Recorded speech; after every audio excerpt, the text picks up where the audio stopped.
Hello दोस्तों, स्वागत है आप सभी का समाधान स्टडी परिवार में। बॉटनी प्लस जूलॉजी के मिक्स क्वेश्चन आज हम आपके लिए लेकर आए हैं साथियों। तो चलिए स्टार्ट करते हैं सेशन को।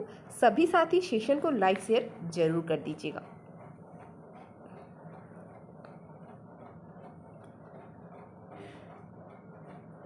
पहला क्वेश्चन है फ्रेंड्स, निम्न में कौन सा कथन सही है? निम्न में से कौन सा कथन सही है? बैक्टीरिया अनन्य परपोषी जीव होते हैं। बी, स्लाइम मोल्ड मृतजीवी जीव होते हैं जो मोनेरा जगत में वर्गीकृत है। माइकोप्लाज्मा में डीएनए राइबोसोम एवं कोशिका भित्ति होती है।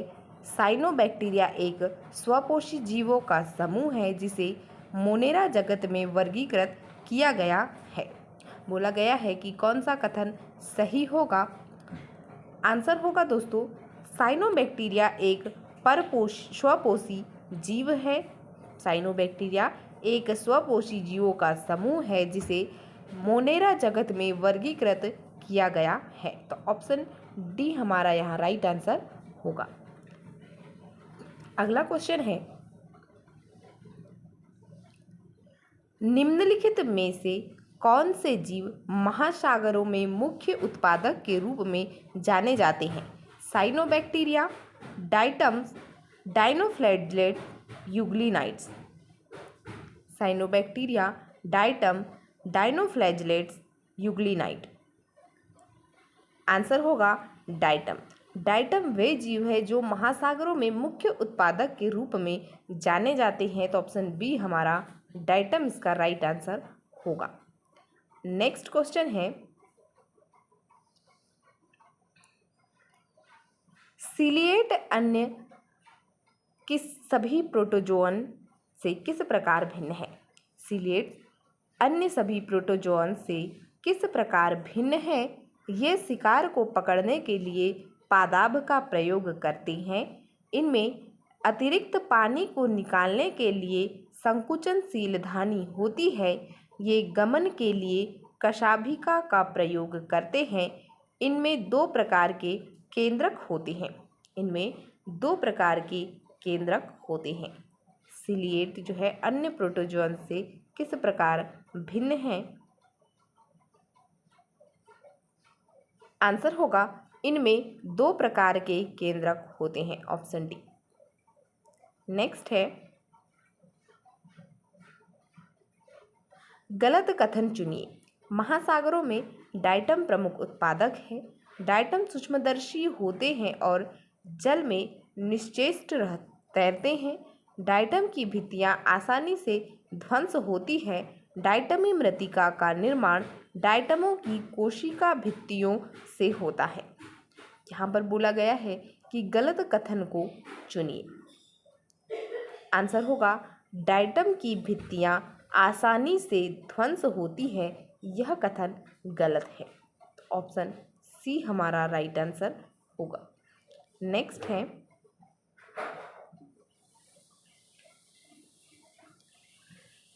क्राइसोफाइट, यूग्लिनाइड, डाइनोफ्लैजिलेट और अवपंक फफूंदी किस जीव जगत में सम्मिलित हैं? क्राइसोफाइट, यूग्लिनाइड, डाइनोफ्लैजिलेट और अवपंक फफूंदी किस जीव जगत में सम्मिलित है? कवक जंतु जगत मोनेरा प्रोटिस्टा। कवक जंतु जगत मोनेरा प्रोटिस्टा। आंसर होगा प्रोटिस्टा, ऑप्शन डी। प्रोटिस्टा जगत में शामिल है। कौन है? तो क्राइसोफाइट, यूग्लिनाइड, डाइनोफ्लैजिलेट, अवपंक फफूंदी। अगला क्वेश्चन है,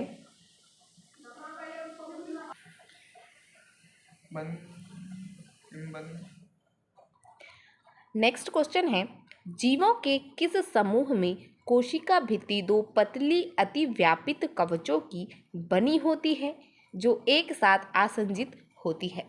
बोला गया है कि जो जीव हैं उनकी कोशिका भित्ति दो पतली अतिव्यापित कवचों से बनी होती है जो एक साथ आसंजित होती है।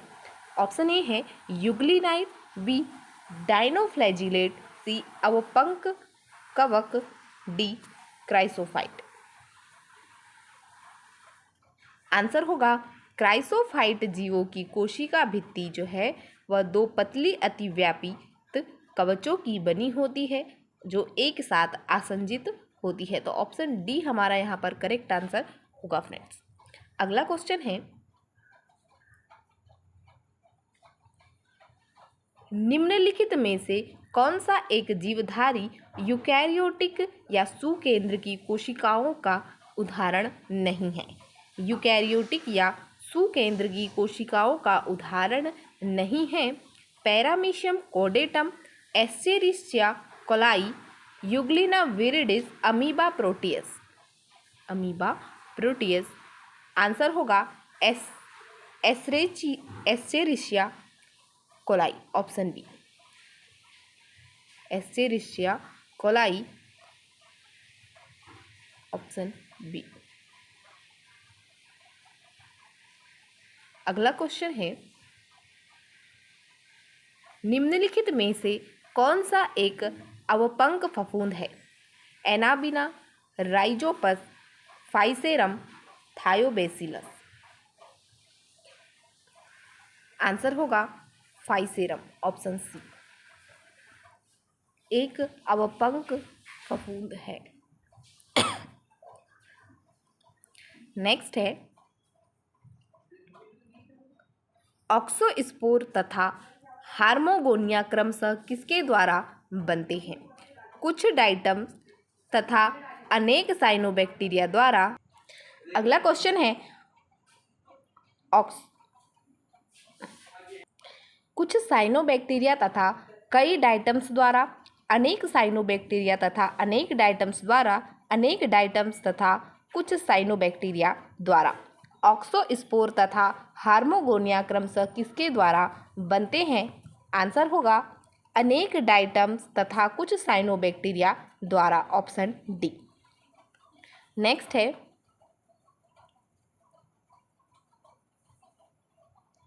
जब एक स्वच्छ जलीय प्रोटोजोआ जिसके पास संकुचनशील रसधानी है को एक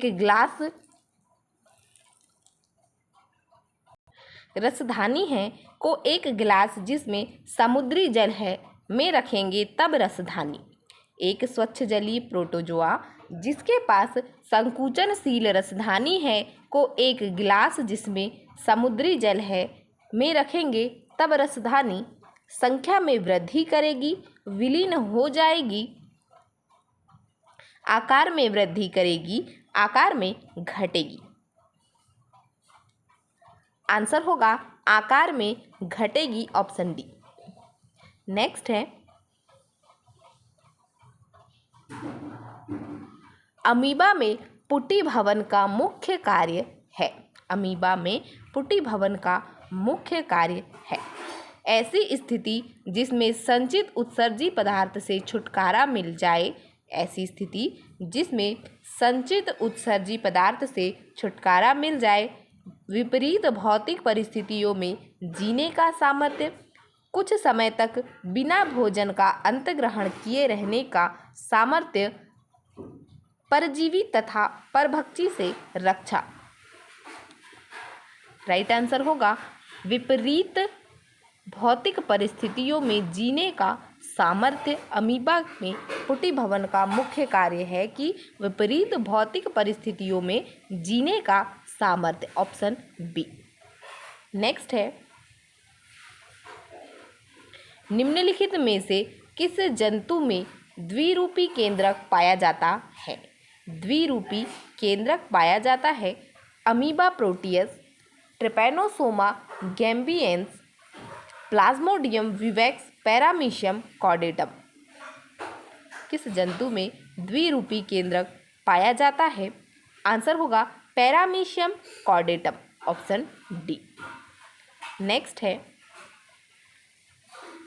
प्रोटोजोआ जैसे अमीबा तथा पैरामीशियम जंतुओं में जल संतुलन के लिए एक अंग पाया जाता है जिसका नाम है संकुचनशील रसधानी, माइटोकॉन्ड्रिया केंद्रक, खाद्यधानी। माइटोकॉन्ड्रिया केंद्रक, खाद्यधानी। आंसर होगा संकुचनशील रसधानी, ऑप्शन ए।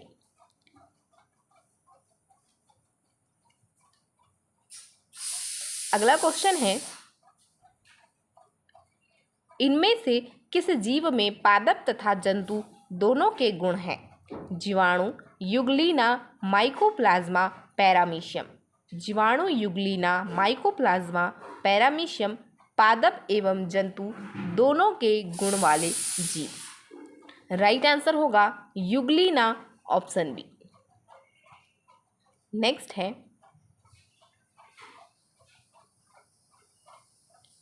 प्रोटोजोआ में संकुचनशील रसधानी सहायता करती है गति में, भोजन के पाचन में, जल के परासरण में, प्रजनन में। प्रोटोजोआ में संकुचनशील रसधानी सहायता करती है।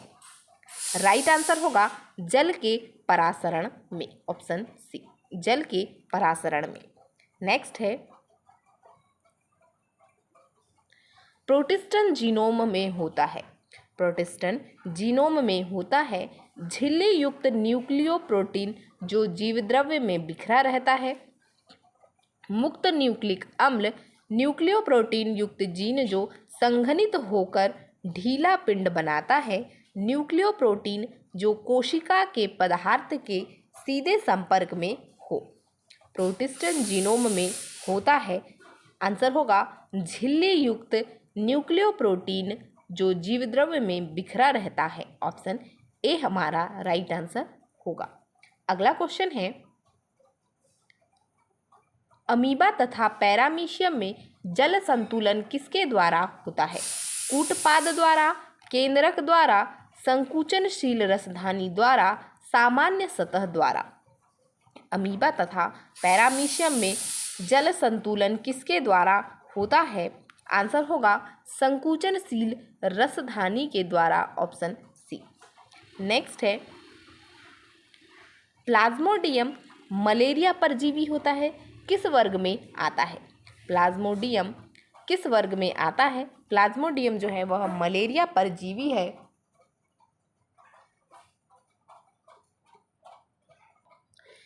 Sarcodina, सीलियाटा, Sporozoa, डाइनोफाइसी। प्लाज्मोडियम किस वर्ग में आता है? आंसर होगा स्पोरोजोआ, ऑप्शन सी। प्लाज्मोडियम जो है मलेरिया परजीवी स्पोरोजोआ वर्ग में आता है, तो ऑप्शन सी हमारा राइट आंसर होगा। अगला क्वेश्चन है, ट्रिपैनोसोमा के बारे में क्या सत्य है? यह बहुरूपी है, एकपोषी है, विकल्पी परजीवी, रोगजनक नहीं है। ट्रिपैनोसोमा के बारे में सत्य है, आंसर होगा बहुरूपी है, ऑप्शन ए। नेक्स्ट है,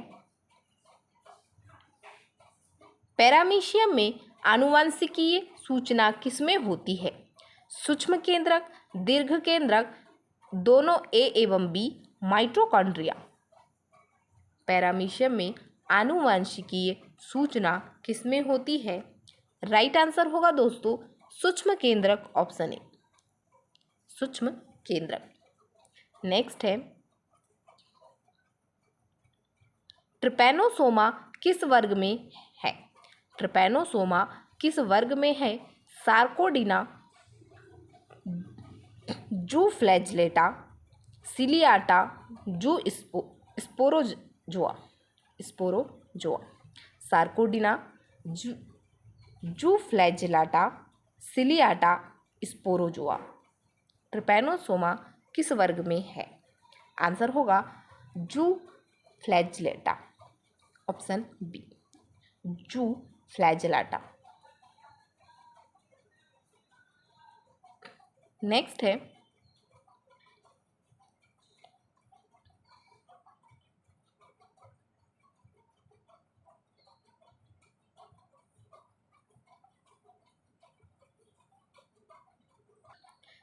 है, निम्नलिखित में से कौन सा कथन सही है? ए, अचल युग्मकों या दो चल युग्मकों के बीच जीवद्रव्य के संलयन को कोशिका द्रव्यलयन कहा जाता है।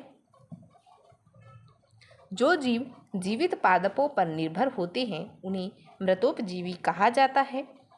कुछ जीव वायुमंडलीय नाइट्रोजन के आच्छाद कोशिका कही जाने वाली विशिष्ट कोशिकाओं में स्थिरीकृत कर सकते हैं। दो कोशिकाओं के संलयन को केंद्रक संलयन कहा जाता है। राइट आंसर होगा अचल युग्मकों या दो चल युग्मकों के बीच के जीवद्रव्य के संलयन को कोशिका द्रवलयन कहा जाता है। तो ऑप्शन ए हमारा राइट आंसर होगा। अगला क्वेश्चन है,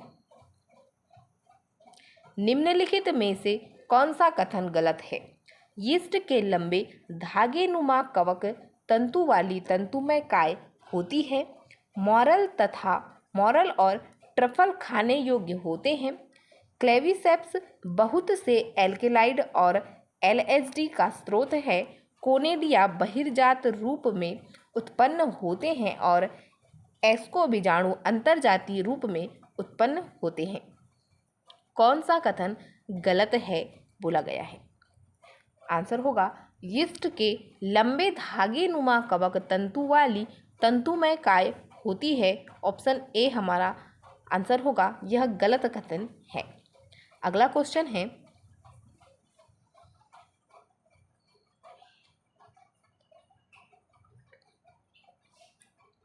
कॉलम 1 तथा कॉलम 2 से मिलान कीजिए।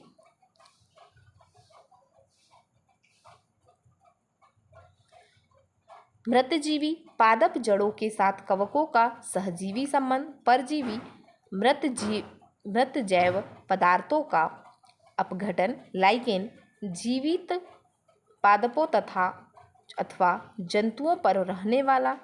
कवक मूल या माइकोराइजा शैवाल और कवक का सहजीवी संबंध।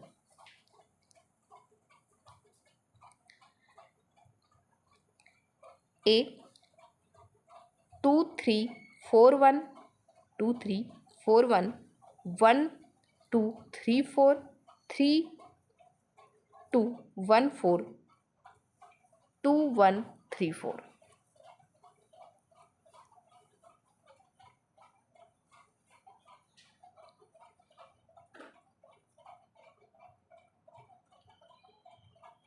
इसका आंसर होगा फ्रेंड्स ऑप्शन ए मृतजीवी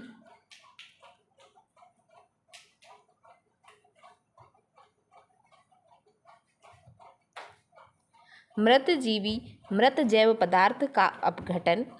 परजीवी जीवित पादपों अथवा जंतुओं पर रहने वाला। लाइकेन शैवालों और कवकों का सहजीवी संबंध। कवक मूल माइकोराइजा पादप जड़ों के साथ कवकों का सहजीवी संबंध। ऑप्शन ए हमारा राइट आंसर होगा। अगला क्वेश्चन है, निम्नलिखित में से कौन सा एक पूर्व केंद्रकी नहीं है? नॉस्टाक, माइकोबैक्टीरियम, सैकेरोमाइसीज, ऑसिलेटोरिया। आंसर होगा सैकेरोमाइसीज जो है पूर्व केंद्र की नहीं है। ऑप्शन सी हमारा सही उत्तर। अगला क्वेश्चन है, निम्नलिखित में से किसमें केंद्रक संलयन तथा अर्धसूत्री विभाजन के पश्चात बीजाणु बहिर्जात रूप में उत्पन्न होते हैं? Agaricus, Alternaria, Neurospora, Saccharomyces. Answer होगा एगेरिकस, ऑप्शन ए। नेक्स्ट है,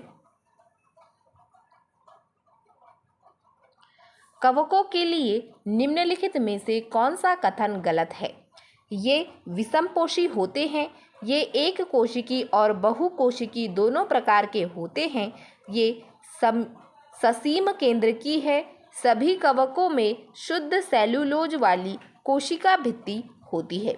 शुद्ध सेल्यूलोज वाली कोशिका भित्ति होती है। कवकों के लिए गलत कथन है। आंसर होगा सभी कवकों में शुद्ध सेल्यूलोज वाली कोशिका भित्ति होती है। Option D. नेक्स्ट है, निम्नलिखित में से कौन सा कथन गलत है? यूबैक्टीरिया या सुजीवाणुओं को असत्य जीवाणु भी कहा जाता है। फाइकोमाइसिटीज को शैवालित कवक भी कहा जाता है। साइनोबैक्टीरिया को नील हरित शैवाल भी कहते हैं। स्वर्णिम शैवालों को डेस्मिड भी कहते हैं। स्वर्णिम शैवालों को डेस्मिड भी कहते हैं। आंसर होगा यू बैक्टीरिया या सुजीवाणुओं को असत्य जीवाणु भी कहा जाता है। यह कथन गलत है। ऑप्शन डी हमारा आंसर होगा। ऑप्शन ए राइट आंसर होगा। नेक्स्ट है,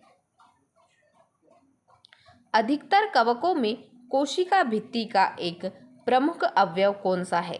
अधिकतर कवकों में कोशिका भित्ति का एक प्रमुख अवयव कौन सा है? Cellulose, hemicellulose, chitin, peptidoglycan.